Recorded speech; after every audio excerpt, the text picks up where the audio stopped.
ಶುಕ್ಲಾಂಬರಧರಂ ವಿಷ್ಣುಂ ಶಶಿವರ್ಣಂ ಚತುರ್ಭುಜಂ ಪ್ರಸನ್ನವದನಂ ಧ್ಯಾಯೇತ್ ಸರ್ವವಿಘ್ನೋಪಶಾಂತಯೇ. ಮೊದಲಿಗೆ ಗಣಪತಿಯನ್ನು ಮನದಲ್ಲಿ ಪ್ರಾರ್ಥನೆ ಮಾಡಿಕೊಳ್ಳೋಣ. ಯಾಕೆ ಅಂದರೆ ನಾವು ಹೇಳ್ತಾ ಇರೋದೇ ಈಗ ಗಣಪತಿಯ ಬಗ್ಗೆ ಹೇಳಬೇಕು ಅಂತಂದರೆ ಗಣಪತಿಯನ್ನು ಫಸ್ಟಿಗೆ ಮೊದಲಿಗೆ ಪ್ರಾರ್ಥನೆಯನ್ನು ಮಾಡಿಕೊಳ್ಳಲೇಬೇಕು. ಈ ಗಣಪತಿಯನ್ನು ತುಂಬ ಜನರು ಆರಾಧನೆ ಮಾಡ್ತಿರ್ತಾರೆ. ಕೆಲವರು ಆರಾಧನೆ ಮಾಡ್ತಕ್ಕಂಥ ಸಂದರ್ಭದಲ್ಲಿ ನಮ್ಮ ಮನೆಯೊಳಗೆ ಪದ್ಧತಿ ಇಲ್ಲ ಅಂತಕ್ಕಂಥದ್ದಾಗಲಿ, ಕೆಲವರು ನಾವು ಬೇರೆ ಜಾತಿಯವರು, ಕೆಳಗಿನ ಜಾತಿಯವರು, ಮೇಲಿನ ಜಾತಿಯವರು, ಈ ರೀತಿಯೆಲ್ಲ ಭಾವನೆಗಳಿರುತ್ತೆ. ಮೇಲಿನ ಜಾತಿ ಕೆಳಗಿನ ಜಾತಿ ಅನ್ನೋಂಥದ್ದು ಯಾವುದೇ ರೀತಿ ಇರೋಂಗಿಲ್ಲ. ಇರ್ತಕ್ಕಂಥದ್ದು ಜಗತ್ತಿನಲ್ಲಿ ವೀರಶೈವ ಧರ್ಮ ಸಾರ್ತಕ್ಕಂಥ ಜಗತ್ತಿನಲ್ಲಿ ಎರಡೇ ಜಾತಿ. ಶಿವನಿಗೆ ಇಲ್ಲಾರದ ಜಾತಿ ಜಗತ್ತಿಗೆ ಯಾಕೆ ಅಂತಂದು, ಶಿವನೇ ಸ್ಮಶಾನವಾಸಿ. ನೋಡಿರ್ಬೋದು ನೀವು, ಸ್ಮಶಾನದಲ್ಲಿ ತಿರುಗಾಡ್ತಕ್ಕಂಥವನು ಅವನಿಗೆ ಜಾತಿ ಇಲ್ಲ ಅಂದಮೇಲೆ ಜಗತ್ತಿಗಿಲ್ಲ ಜಾತಿ. ಆ ಶಿವನ ಪುತ್ರ ಗಣಪತಿ, ಇನ್ನು ಅವನಿಗೆ ಯಾವುದೇ ರೀತಿ ಜಾತಿ ಇಲ್ಲ. ಯಾರು ಬೇಕಾದರೂ ಗಣಪತಿಯನ್ನು ಆರಾಧನೆ ಮಾಡ್ಬೋದು. ಭಕ್ತಿ ಇರೋರು, ಕೇವಲ ಭಕ್ತಿ ಇತ್ತ ನೀವು ಯಾವ ಜಾತಿ ಅನ್ನೋದು ಲೆಕ್ಕಕ್ಕೆ ಬರೋಂಗಿಲ್ಲ, ಯಾವ ಕುಲ ಅನ್ನೋದು ಲೆಕ್ಕಕ್ಕೆ ಬರೋಂಗಿಲ್ಲ. ನೀವು ಭಕ್ತಿ ಇದ್ದ ಪಕ್ಷದಲ್ಲಿ ಬೇಕಾದಾಗ ಗಣಪತಿಯನ್ನು ಆರಾಧನೆ ಮಾಡ್ಬೋದು. ಇನ್ನು ಗಣಪತಿಯನ್ನು ಯಾಕೆ ಆರಾಧನೆ ಮಾಡ್ತಾರೆ ಅಂತಂದ್ರೆ, ಗಣಪತಿ ಹೆಸರಿನಲ್ಲೇ ಹೇಳ್ತಾರೆ ವಿಘ್ನ ವಿನಾಶಕ. ವಿಘ್ನ ವಿನಾಶಕ ಅಂದ್ರೆ, ವಿಘ್ನ ಅಂದರೆ ಸಮಸ್ಯೆ, ಕನ್ನಡದಲ್ಲಿ ಹೇಳಬೇಕು ಅಂದರೆ ಸಮಸ್ಯೆಯನ್ನು ದೂರ ಮಾಡ್ತಕ್ಕಂಥವನು. ಯಾವ ಸಮಸ್ಯೆ? ಎಲ್ಲ ಸಮಸ್ಯೆ. ಮದುವೆ ಆಗಿಲ್ಲ ಗುರುಗಳೇ, ಅದು ಒಂದು ಸಮಸ್ಯೆನೇ. ಮಕ್ಕಳಾಗಿಲ್ಲ ಗುರುಗಳೇ, ಅದು ಒಂದು ಸಮಸ್ಯೆನೇ. ಉದ್ಯೋಗ ಇಲ್ಲ ಗುರುಗಳೇ, ಅದು ಒಂದು ಸಮಸ್ಯೆನೇ. ಎಲ್ಲ ವಿಘ್ನಗಳನ್ನು ನಿವಾರಣೆ ಮಾಡ್ತಕ್ಕಂಥವನೇ ಗಣಪತಿ. ಸರ್ವ ವಿಘ್ನ ವಿನಾಶಕ, ಸಂಕಷ್ಟಹರ. ಕಷ್ಟಗಳು ಏನೇ ಇರಲಿ, ನಮಗೆ ಕಷ್ಟ ಅನಿಸಿತ್ತು ಅಂದರೆ ಅದನ್ನು ನಿವಾರಣೆ ಮಾಡೋ ಸಾಮರ್ಥ್ಯ ಆ ಗಣಪತಿಗದ. ಅದರ ಸಲುವಾಗಿ ಆ ಗಣಪತಿಯನ್ನು ಆರಾಧನೆ ಮಾಡ್ತಾರೆ. ಆರಾಧನೆ ಮಾಡ್ತಕ್ಕಂಥ ಸಂದರ್ಭದಲ್ಲಿ ಮುಖ್ಯವಾಗಿರ್ತಕ್ಕಂಥ ವಿಷಯ ಯಾರಿಗೂ ಹೇಳೋಂಗಿಲ್ಲ, ಆದರೆ ಹೇಳ್ತಾ ಇದ್ದೀನಿ. ಲಕ್ಷ ಮಂತ್ರಗಳು, 1000 ಮಂತ್ರಗಳು ಹೇಳೋ ಅವಶ್ಯಕತೆ ಇಲ್ಲ. ತುಂಬ ಜನರು 100 ಮಂತ್ರಗಳನ್ನ ಕಲ್ತಿರ್ಬೇಕು, ಅಂಥವ್ರಿಗೆ ಮಾತ್ರ ದೇವರು ಉಳಿದ, ಅದೆಲ್ಲ ಮೂಢನಂಬಿಕೆ. ಯಾವುದೇ ರೀತಿ ಇಲ್ಲ. ಒಂದು ಮಂತ್ರವನ್ನು 1000 ಸಲ ಜಪ ಮಾಡೋ ಸಾಧಕ. 1000 ಮಂತ್ರ ಕಲಿಯೋ ಅವಶ್ಯಕತೆ ಇಲ್ಲ, 1000 ಮಂತ್ರಗಳನ್ನ ಜಪ ಮಾಡೋ ಅವಶ್ಯಕತೆ ಇಲ್ಲ. ಭಕ್ತಿಯಿಂದ ನೀವು ನಿರಂತರವಾಗಿ ಒಂದೇ ಮಂತ್ರವನ್ನು ಜಪ ಮಾಡ್ತಾ ಹೋಗ್ರಿ, ನಿಮಗೆ ಅದೇ ಸಾಧನೆ ಆಗುತ್ತೆ. ಭಾಳ ಮಂದಿಗೆ ಭಕ್ತಿನೇ ಇರಲ್ಲ. 1000 ಮಂತ್ರಗಳು, ಲಕ್ಷ ಮಂತ್ರಗಳನ್ನ ಕಲ್ತಿರ್ತಾರೆ, ಎಲ್ಲ ಮಾಡ್ತಿರ್ತಾರೆ, ಆದರೆ ಭಕ್ತಿನೇ ಇರಲ್ಲ. ಮುಖ್ಯವಾಗಿ ದೇವತೆಗಳು ನಮ್ಮಿಂದ ಬಯಸ್ತಕ್ಕಂಥದ್ದು ಮಂತ್ರಗಳನ್ನೆಲ್ಲ, ತಂತ್ರಗಳನ್ನೆಲ್ಲ, ಪೂಜೆ ಪುನಸ್ಕಾರಗಳನ್ನೆಲ್ಲ, ಕೇವಲ ಭಕ್ತಿಯನ್ನು. ನಿಮ್ಮಲ್ಲಿ ಭಕ್ತಿ ಇತ್ತಾ, ಎಂಥ ನೀನು ಮಂತ್ರ ಬರಲ್ಲ, ತಂತ್ರ ಬರಲ್ಲ, ಜಪ ಬರಲ್ಲ, ತಪ ಬರಲ್ಲ, ಏನು ಬರಲಿಲ್ಲ ಅಂದರೂ ಪರವಾಗಿಲ್ಲ, ಅದು ನಿನಗೆ ಒಲಿತದೆ. ಆದರೆ ಇಲ್ಲಿ ಮುಖ್ಯವಾಗಿ ನಮಗೆ ಬೇಕಾಗಿರ್ತಕ್ಕಂಥದ್ದು ಭಕ್ತಿ. ಆ ಭಕ್ತಿಯಿಂದ ನೀವು ಒಂದೇ ಮಂತ್ರವನ್ನು ಸ್ಮರಣೆ ಮಾಡಿದರೂ ಸಹ ಅದು ನಿಮಗೆ ಒಲಿಯುತ್ತೆ. ಆದ ಕಾರಣ ನೀವು 1000 ಮಂತ್ರ ಜಪ ಮಾಡೋ ಅವಶ್ಯಕತೆ ಇಲ್ಲ, ಒಂದೇ ಮಂತ್ರ. ಎಲ್ಲರಿಗೂ ಗೊತ್ತಿರ್ತಕ್ಕಂಥ ಮಂತ್ರನೇ ಅನ್ನಿಸ್ಬೋದು. ಕೆಲವ್ರಿಗೆ ಏನಂತಂದ್ರೆ ಇದೇನು ದೊಡ್ಡ ಗಣಪತಿ ಮಂತ್ರ ಅಲ್ಲ, ಇದೇನು ದೊಡ್ಡ ಮಂತ್ರ ಅಲ್ಲ ಅನ್ನಿಸ್ಬೋದು. ಆದರೆ ನಮಗೆ ನಾವು ಅಂದ್ಕೊಂಡಿರ್ತಕ್ಕಂಥದ್ದು ಅದು ದೇವರ ಭಾವನೆಯಲ್ಲಿ ಬೇರೆ ಇರ್ಬೋದಲ್ಲ. ಕೇವಲ ಓಂ ಗಂ ಗಣಪತಯೇ ನಮಃ ಈ ಮಂತ್ರ ಒಂದು ಸಾಕು ನಿಮಗೆ. ಪೂಜೆ ಮಾಡಲಿಕ್ಕೆ, ಜಪ ಮಾಡಲಿಕ್ಕೆ, ತಪ ಮಾಡಲಿಕ್ಕೆ, ಏನೇ ಮಾಡಲಿ. ಕೇವಲ ನಾವು ಶಿವನನ್ನು ಆರಾಧನೆ ಮಾಡ್ತೇವೆ, ರುದ್ರಪಾರಾಯಣ ಮಾಡ್ತೇವೆ, ಎಲ್ಲ ಮಾಡ್ತೇವೆ. ಕೊನೆಗೆ ಲಿಂಗ ಪೂಜೆ ಮಾಡ್ಕೊಳ್ತಕ್ಕಂಥ ಸಂದರ್ಭದಾಗ ಒಂದೇ ಮಂತ್ರ ಹೇಳ್ತೇವಲ್ಲ. ಹಾಗೆ ಗಣಪತಿಯನ್ನು ಎಷ್ಟೇ ಮಂತ್ರಗಳಿಂದ ಆವಾಹನೆ ಮಾಡ್ಕೊರಿ, ಕೊನೆಗೆ ಬೀಜಾಕ್ಷರ ಮಂತ್ರ ಸೇರಿಸಿ ಲಾಸ್ಟಿಗೆ ಅನ್ನೋದು ಒಂದೇ, ಓಂ ಗಂ ಗಣಪತಯೇ ನಮಃ. ಈ ಮಂತ್ರದ ಮುಂದೆ ಯಾವ ಮಂತ್ರಗಳು ಅವಶ್ಯಕತೆ ಇಲ್ಲ, ಎಂಥ ದೊಡ್ಡ ಮಂತ್ರದ ಅವಶ್ಯಕತೆ ಇಲ್ಲ. ನೀವು ನಿರಂತರ ಬೆಳಗ್ಗೆ ಪೂಜೆ ಪ್ರಾರಂಭ ಆಯಿತು ಅಂತಂದ್ರೆ ಸಾಯಂಕಾಲ ತನಕ ಓಂ ಗಂ ಗಣಪತಯನ್ನು ಕುಂತರು, ನಿಂತರು, ಎದ್ರು, ಏನು ಮಾಡ್ತಾಯಿದ್ರು ಆ ಮಂತ್ರವನ್ನು ಒಂದು ಮನಸ್ಸಿನಲ್ಲಿ ಸ್ಮರಣೆ ಮಾಡ್ತಾ ಹೋಗಿ ನಿಮಗೆಲ್ಲದರಿಂದನೂ ಚಲೋ ಆಗುತ್ತೆ. ಇನ್ನು ಈ ಸಂಕಷ್ಟ ಚತುರ್ಥಿ ಅಂತಂದು ಆರಾಧನೆ ಮಾಡ್ತಾರೆ. ಸಂಕಷ್ಟ ಚತುರ್ಥಿ ಅಂತ ಯಾಕೆ ಆರಾಧನೆ ಮಾಡ್ತಾರೆ? ಭಾಳ ಮಂದಿಗೆ ಅದು ಗೊತ್ತಿಲ್ಲ. ಅದರಲ್ಲೂ ಅಂಗಾರಕ ಸಂಕಷ್ಟಿ ಅಂತ ಮಾಡ್ತಾರೆ. ಸಂಕಷ್ಟ ಚತುರ್ಥಿ ಅಂತಕ್ಕಂಥದ್ದು ಪ್ರತಿ ತಿಂಗಳಲ್ಲಿ, ಒಂದು ವರ್ಷದಲ್ಲಿ 12 ಬರ್ತಕ್ಕಂಥದ್ದು. ಪ್ರತಿ ತಿಂಗಳಲ್ಲಿ ಕೃಷ್ಣ ಪಕ್ಷದ ಚತುರ್ಥಿ ದಿನದಂದು ಸಂಕಷ್ಟ ಚತುರ್ಥಿ ಅಂತ ಆಚರಿಸ್ತಾರೆ. ಅದು ಒಂದು ವೇಳೆ ಮಂಗಳವಾರ ಬಂದರೆ, ಮಂಗಳವಾರ ವಿಶೇಷ ಏನು? ಒಂದನೇದನಾಗಿ ಗಣಪತಿಯ ಜನ್ಮದಿನ ಅಂತಂದು ಶಾಸ್ತ್ರಗಳಲ್ಲಿ ಹೇಳ್ತಾರೆ. ಆದ ಕಾರಣ ನೀವು ನೋಡಿರ್ಬೋದು, ಗಣಪತಿ ಒಂದು ವೇಳೆ ಮಂಗಳವಾರ ಕಳಿಸೋದು ಬಂತು ಅಂತಂದ್ರೆ ಮಂಗಳವಾರ ಕಳಿಸೋದಿಲ್ಲ ಯಾರು. ಮಂಗಳವಾರ ಯಾಕೆ ಕಳಿಸೋದಿಲ್ಲ ಅಂತಂದ್ರೆ ಗಣಪತಿ ವಾರ ಅನ್ನೋಂಥದ್ದು ಶಾಸ್ತ್ರ ಹೇಳ್ತದೆ. ಈ ಕೆಲವರು ಬುಧವಾರ ಅಂತ ಹೇಳ್ತಾರೆ, ಆದರೆ ಗಣಪತಿ ವಾರ ಯಾವುದೇ ಕಾರಣಕ್ಕೆ ಬುಧವಾರ ಅಲ್ಲ, ಅದು ಕೇವಲ ಬುಧನ ವಾರ ಅನ್ನೋ ಕಾರಣಕ್ಕೆ. ಬುಧ ವಿದ್ಯೆಗಧಿಪತಿ ಆಗಿರ್ತಕ್ಕಂಥದ್ದು, ಜೊತೆಗೆ ಗಣಪತಿನೂ ವಿದ್ಯೆಗಧಿಪತಿ ಆಗಿರೋದ್ರಿಂದ ವಿದ್ಯೆಗೋಸ್ಕರ ಪೂಜೆ ಪುನಸ್ಕಾರಗಳನ್ನ ಮಾಡ್ತಕ್ಕಂಥವ್ರು ಬುಧವಾರ ದಿನ ಗಣಪತಿಯನ್ನು ಆರಾಧನೆ ಮಾಡ್ತಾರೆ. ಆದರೆ ಮಂಗಳವಾರ ಗಣಪತಿಯ ವಾರ. ಆ ಮಂಗಳವಾರ ದಿನ ಈ ಅಂಗಾರಕ ಸಂಕಷ್ಟ ಚತುರ್ಥಿ ಬಂದಿರುತ್ತದೆ. ಯಾವಾಗೇ ಸಂಕಷ್ಟ ಚತುರ್ಥಿ ಬಂದರೂ ಮಂಗಳವಾರ ದಿನ ಇತ್ತು ಅಂದರೆ ಅದಕ್ಕೆ ಅಂಗಾರಕ ಸಂಕಷ್ಟಿ ಅನ್ನುತ್ತಾರೆ. ಈ ಮಂಗಳವಾರ ದಿನ ಬಂದಿರತಕ್ಕಂಥ ಸಂಕಷ್ಟ ಚತುರ್ಥಿಯನ್ನು ಶ್ರದ್ಧಾಭಕ್ತಿಯಿಂದ ಪೂಜಿಸುವುದರಿಂದ ಎಷ್ಟೋ ಜನರಿಗೆ ಮಂಗಳ ದೋಷ ಅಥವಾ ಅಂಗಾರಕ ದೋಷ ಅಂತ ಕೇಳಿರ್ತೀರ. ಆ ದೋಷಗಳು ನಿವಾರಣೆ ಆಗ್ತಾವೆ ಅಂತಂದು ಶಾಸ್ತ್ರ ಹೇಳ್ತದೆ. ಅಂಗಾರಕ ಸಂಕಷ್ಟಿಯ ದಿನ ಗಣಪತಿಯನ್ನು ಆರಾಧನೆ ಮಾಡೋದ್ರಿಂದ ಸಂಸಾರಿಕ ಜೀವನ ತುಂಬ ಚೆನ್ನಾಗಿರುತ್ತೆ, ಜೊತೆಗೆ ಕಷ್ಟಗಳೆಲ್ಲ ನಿವಾರಣೆ ಆಗುತ್ತೆ. ಯಾಕಂದರೆ ಗಣಪತಿಯ ಜನ್ಮದಿನದಂದು ಬಂದಿರತಕ್ಕಂಥ ಚತುರ್ಥಿಯನ್ನು ಅಂಗಾರಕ ಸಂಕಷ್ಟ ಚತುರ್ಥಿ ಅಂತ ಹೇಳ್ತಾರೆ. ಎಲ್ಲ ಕಷ್ಟಗಳು ನಿವಾರಣೆ ಆಗಲಿ ಅನ್ನೋ ಕಾರಣಕ್ಕೆ ಗಣಪತಿಯನ್ನು ಆರಾಧನೆ ಮಾಡ್ತಕ್ಕಂಥದ್ದು. ಅದರಲ್ಲೂ ಮಂಗಳವಾರ ದಿನ ಬಂದದ್ದು ಅಂತಂದ್ರೆ ಅದು ವಿಶೇಷ. ಅಂಗಾರಕ ಅಂತಂದರೆ ಮಂಗಳ ಗ್ರಹಣೆ, ಆ ಮಂಗಳ ಗ್ರಹಣ ವಾರ ದಿನ ಬರೋದರಿಂದ ಅಂಗಾರಕ ಸಂಕಷ್ಟ ಚತುರ್ಥಿಯನ್ನು ಅನ್ನಲಾಗುತ್ತದೆ. ಈ ಶ್ರಾವಣ ಮಾಸದಲ್ಲಿ, ಈ ಬಾರಿ ಶ್ರಾವಣ ಮಾಸದಲ್ಲಿ ಬಂದಿದೆ. ಅದರಲ್ಲೂ ವಿಶೇಷ ಶ್ರಾವಣ ಮಾಸ ಅಂದರೆ ಹಿಂದೂ ಧರ್ಮದಲ್ಲಿ ವಿಶೇಷ ಮಾಸ ಅಂತಂದು ಹೇಳಲಾಗುತ್ತದೆ. ಅಂಥ ವಿಶೇಷ ಮಾಸಗಳಲ್ಲಿ ಪೂರ್ವ ಭಾದ್ರಪದ ಮತ್ತು ಉತ್ತರ ಭಾದ್ರಪದ ನಕ್ಷತ್ರ, ಈ ಎರಡು ನಕ್ಷತ್ರಗಳಲ್ಲಿ ಅಂಗಾರಕ ಸಂಕಷ್ಟ ಚತುರ್ಥಿ ಬಂದಿರತಕ್ಕಂಥದ್ದು. ಅದರಲ್ಲಿ ಚಂದ್ರೋದಯ ಇರತಕ್ಕಂಥದ್ದು ಉತ್ತರ ಭಾದ್ರಪದ ನಕ್ಷತ್ರದಂದು. ಈ ನಕ್ಷತ್ರನೂ ಸಹ ತುಂಬ ಚೆನ್ನಾಗಿರ್ತಕ್ಕಂಥ ನಕ್ಷತ್ರ. ಈ ನಕ್ಷತ್ರ ದಿನ ಜೊತೆಗೆ ಈ ಸಂಕಷ್ಟ ಚತುರ್ಥಿ, ಅಂಗಾರಕ ಸಂಕಷ್ಟ ಚತುರ್ಥಿಯಂದು ಉಪವಾಸ, ಪೂಜೆ ಪುನಸ್ಕಾರಗಳನ್ನ ಮಾಡೋದರಿಂದ ಹೆಚ್ಚಿನ ಫಲ ಸಿಗ್ತಕ್ಕಂಥದ್ದು. ಈ ಅಂಗಾರಕ ಸಂಕಷ್ಟ ಚತುರ್ಥಿಯನ್ನು ಯಾವ ರೀತಿ ಮಾಡಬೇಕು ಅನ್ನೋದು ತುಂಬ ಜನರಿಗೆ ಗೊತ್ತಿಲ್ಲ. ಯಾವ ರೀತಿ ಮಾಡಬೇಕು, ತುಂಬ ಜನರಿಗೆ ಅದ್ರ ಬಗ್ಗೆ ಪ್ರಶ್ನೆ ಇರುತ್ತೆ. ಆದರೆ ಕೇಳಲಿಕ್ಕೆ ಯಾರ ಹತ್ರ ಹೋಗ್ಬೇಕು ಅಂತಂದು ಸ್ವಲ್ಪ ಅನುಮಾನ ಇರುತ್ತೆ. ಈ ಅಂಗಾರಕ ಸಂಕಷ್ಟಿಯನ್ನು ಯಾರೇ ಆಗಲಿ ಆರಾಧನೆ ಮಾಡೋದಕ್ಕಿಂತ ಮುಂಚೆ ಗುರುಮುಖೇನ, ಗುರುವಿನಿಂದ ಮೊದಲಿಗೆ ಮಂತ್ರ ದೀಕ್ಷೆಯನ್ನು ಪಡೆಯಬೇಕು. ಮಂತ್ರ ದೀಕ್ಷೆಯನ್ನು ಜೊತೆಗೆ ಯಾವ ರೀತಿ ಆಚರಿಸಬೇಕು ಅಂತಕ್ಕಂಥ ವಿಧಿವಿಧಾನಗಳನ್ನು ತಿಳಿದುಕೊಳ್ಬೇಕು. ಯಾವುದ್ಯಾವುದೋ ರೀತಿಯಾಗಿ ಆಚರಿಸೋದು ಅದು ಮಾಡಿ ಪರವಾಗಿಲ್ಲ, ಆದರೆ ಅದರ ವಿಧಾನಗಳು ತಪ್ಪಾಯಿತು ಅಂತಂದ್ರೆ ಅದರಿಂದ ಸಂಕಷ್ಟ ನಿವಾರಣೆ ಆಗೋದ್ರ ಬದಲು ಸಂಕಷ್ಟಗಳು ನಾವೇ ತಂದುಕೊಂಡಂಗೆ ಆಗುತ್ತೆ. ಅದರ ಸಲುವಾಗಿ ಅದರ ವಿಧಾನಗಳನ್ನು ತಿಳಿದುಕೊಂಡು ಮಾಡೋದು ಭಾಳ ಉತ್ತಮ. ಅದರ ವಿಧಾನಗಳು ಮೊದಲಿಗೆ ಬ್ರಾಹ್ಮಿ ಮುಹೂರ್ತದಲ್ಲಿ ಹೇಳಬೇಕು. ಯಾವಾಗಲೂ ಭಾಳ ಜನರಿಗೆ ಬ್ರಾಹ್ಮಿ ಮುಹೂರ್ತದಲ್ಲಿ ಹೇಳೋ ಪದ್ಧತಿ ಇಲ್ಲ. ಈಗೆಲ್ಲ 8 ಗಂಟೆ ಕೇಳ್ತಾರೆ. 8 ಗಂಟೆ 10 ಗಂಟೆ ಎದ್ದು ಮಾಡೋದ್ರಿಂದ ಯಾವುದೇ ಪೂಜಾ ಫಲ ಸಿಗೋಂಗಿಲ್ಲ. ಕೇವಲ ಬ್ರಾಹ್ಮಿ ಮುಹೂರ್ತದಲ್ಲಿ ಮಾಡೋರಿಗೆ ಹೆಚ್ಚಿನ ಫಲ ಸಿಗುತ್ತೆ. ಅದರಲ್ಲೂ ಈ ಪೂಜೆ ಪುನಸ್ಕಾರಗಳನ್ನ ಬ್ರಾಹ್ಮಿ ಮುಹೂರ್ತದಲ್ಲಿ ಮಾಡೋದ್ರಿಂದ ನಮ್ಮ ಮೈಂಡ್ ಒಂದು ಸ್ವಲ್ಪ ಆ್ಯಕ್ಟಿವ್ ಇರುತ್ತೆ ಬ್ರಾಹ್ಮಿ ಮುಹೂರ್ತದಲ್ಲಿ. ಆ ಸಂದರ್ಭದಲ್ಲಿ ಮಾಡೋದರಿಂದ ಹೆಚ್ಚಿನ ಫಲ ಸಿಗ್ತಕ್ಕಂಥದ್ದು. ಬ್ರಾಹ್ಮಿ ಮುಹೂರ್ತದಲ್ಲಿ ಎದ್ದು ಸ್ನಾನ ಮಾಡಿ ಪೂಜೆ ಪುನಸ್ಕಾರಗಳನ್ನೆಲ್ಲ ಮುಗಿಸ್ಕೊಂಡು, ನಮ್ಮ ಲಿಂಗ ಪೂಜೆ ಈ ರೀತಿ ಇರುತ್ತೆ, ಅದನ್ನೆಲ್ಲ ಮುಗಿಸ್ಕೊಂಡು ನಂತರ ಗಣಪತಿಯನ್ನು ಸ್ಥಾಪನೆ ಮಾಡ್ತಕ್ಕಂಥದ್ದು. ಯಾವ ರೀತಿ ಸ್ಥಾಪನೆ ಮಾಡ್ತಕ್ಕಂಥದ್ದು? ಕೆಲವರು ಮನೆಯಲ್ಲಿ ಗಣಪತಿ ಮೂರ್ತಿ ಇರೋದಿಲ್ಲ. ಗಣಪತಿ ಮೂರ್ತಿ ಇಲ್ಲದೇ ಇದ್ದ ಪಕ್ಷದಲ್ಲಿ ಕಳಶ ರೂಪದಲ್ಲಿ ಸ್ಥಾಪನೆ ಮಾಡ್ಬೋದು. ಗಣಪತಿ ಮೂರ್ತಿ ನಮ್ಮ ಮನೆಯಲ್ಲಿ ಇದೆ ಅಂತಂದರೆ ಗಣಪತಿ ಮೂರ್ತಿ ಯಾವ ರೀತಿ ಇರಬೇಕು ಅಂದರೆ ಒರಿಜಿನಲ್ ಆಗಿ ಗಟ್ಟಿ ಮೂರ್ತಿ ಇರಬೇಕು. ಬಹಳಷ್ಟು ಕಡೆ ಈ ಪೊಳ್ಳಾದ ಮೂರ್ತಿಗಳು ಸಿಗ್ತಾವೆ, ಒಳಗಡೆ ಏನೂ ಇರೋಂಗಿಲ್ಲ, ಪೊಳ್ಳಿರ್ತಾವೆ. ಆ ರೀತಿ ಮೂರ್ತಿಯನ್ನು ಪೂಜಿಸುವುದು, ಸ್ಥಾಪನೆ ಮಾಡೋದು ಅಷ್ಟೊಂದು ಯೋಗ್ಯ ಅಲ್ಲ. ಇಲ್ಲ ಅಂದ ಪಕ್ಷದಲ್ಲಿ ಕಾಯಿ ರೂಪದಲ್ಲಿ ನಾರಿಕೇಳ ಫಲ ಅಂತಂದು ಹೇಳ್ತೇವೆ. ನಾರಿಕೇಳ ಫಲ ಅಂತಂದ್ರೆ ಕಾಯಿ, ತೆಂಗಿನಕಾಯಿ ರೂಪದಲ್ಲಿ ಸಹ ರುದ್ರಾಭಿಷೇಕ ಮಾಡ್ತೀರಿ, ಎಲ್ಲ ಪೂಜೆಗಳನ್ನು ಮಾಡ್ತೀರಿ, ಕಾಯಿ ರೂಪದಲ್ಲೇ ಸ್ಥಾಪನೆ ಮಾಡಿರ್ತೀರಲ್ಲ. ಅದೇ ರೀತಿ ಗಣಪತಿಯನ್ನು ಸಹ ಕಾಯಿ ರೂಪದಲ್ಲೇ ಸ್ಥಾಪನೆ ಮಾಡ್ಬೋದು, ಅಡಿಕೆ ರೂಪದಲ್ಲಿ ಸ್ಥಾಪನೆ ಮಾಡ್ತಾರೆ ಹಲವಾರು ರೀತಿಯಲ್ಲಿ. ಯಾಕಂತಂದ್ರೆ ನಮ್ಮ ಹಿಂದೂ ಧರ್ಮದಲ್ಲಿ ಹೇಳ್ತಾ ಇರ್ತಕ್ಕಂಥದ್ದು ದೇವತೆಗಳು ಎಲ್ಲ ಕಡೆ ಅದಾರ.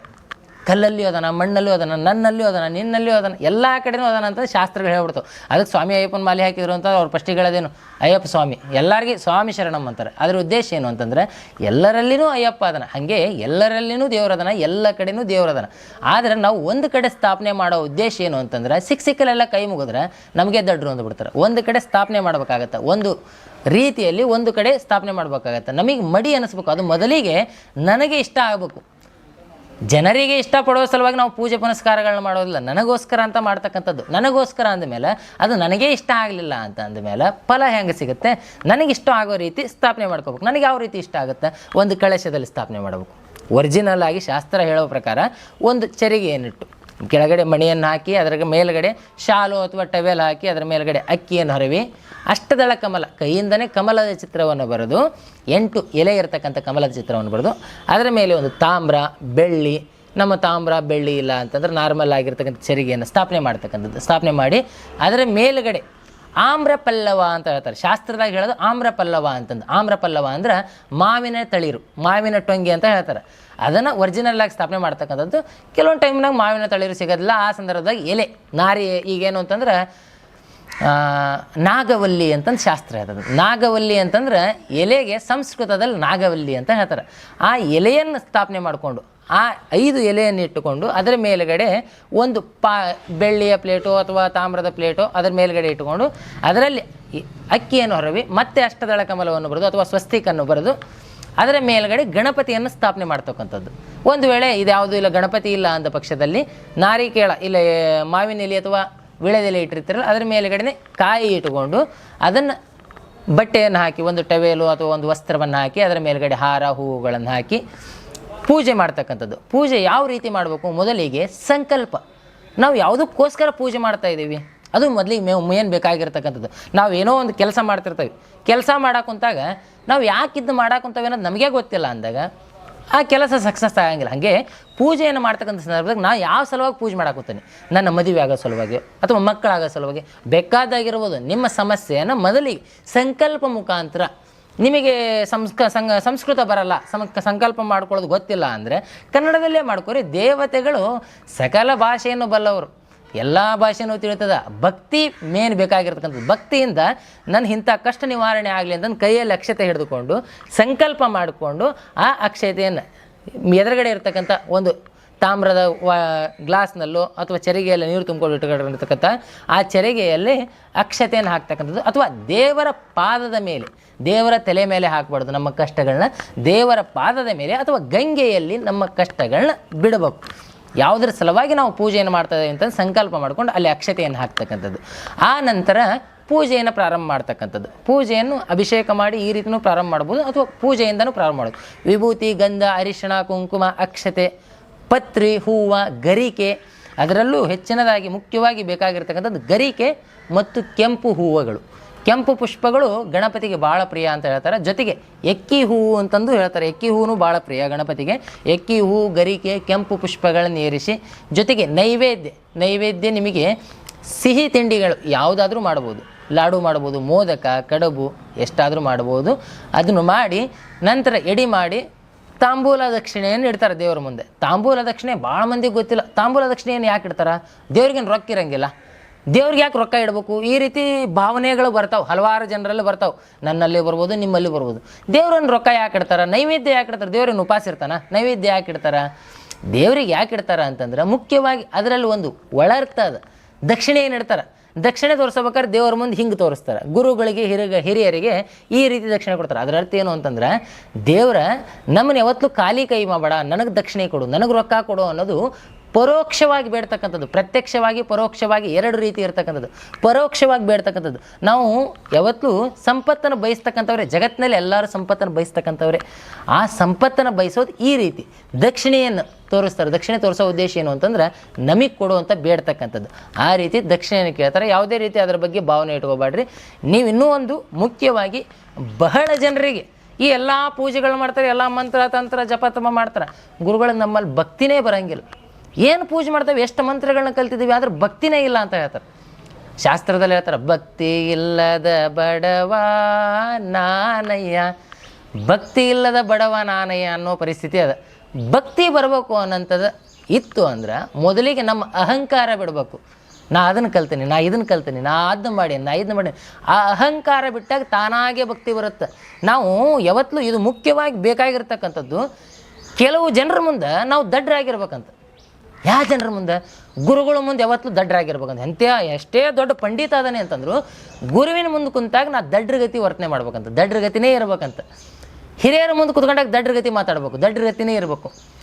ಅವರು ಹೇಳ್ತಾರ ಅಂತಂದ್ರೆ ನನಗೆ ಗೊತ್ತಿದ್ರೂ ಸಹ ಅವರ ಭಾವನೆಗೋಸ್ಕರ ಅವರಿಗೆ ಗೌರವ ಕೊಡುವುದರ ಸಲುವಾಗಿ ನಾವು ಕೇಳಬೇಕಾಗತ್ತೆ.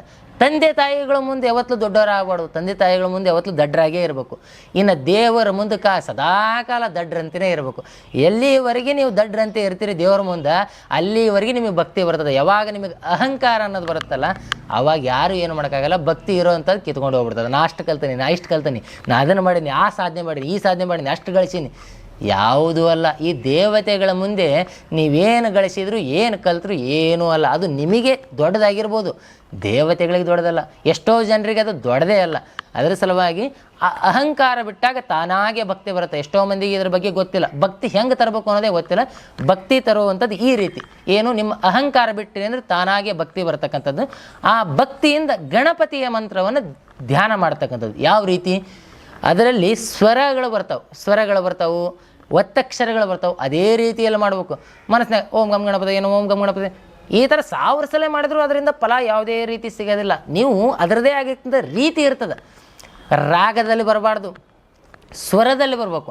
ಹಾಡಿನಂಗೆ ಹೇಳ್ತಿರ್ತಾರೆ, ಹಾಡಿನಂಗೆ ಹೇಳೋದು ಚಲೋನೇ, ಬಟ್ ಅದು ಸ್ವರಗಳ ಸೇರಿದಾಗ ಹೆಚ್ಚಿನ ಫಲವನ್ನು ಕೊಡ್ತಕ್ಕಂಥದ್ದು, ನಮ್ಮ ದೇಹಕ್ಕೆ ಎನರ್ಜಿ ಸಿಗ್ತಕ್ಕಂಥದ್ದು. ನಾವು ನಮ್ಮ ದೇಹದಿಂದ ಆ ಮಂತ್ರಕ್ಕೆ ಎನರ್ಜಿ ಹಾಕಿದಾಗ ಆ ಮಂತ್ರದ ಎನರ್ಜಿ ನಮ್ಮ ದೇಹಕ್ಕೆ ಸೇರ್ಕೊತದ್ದು.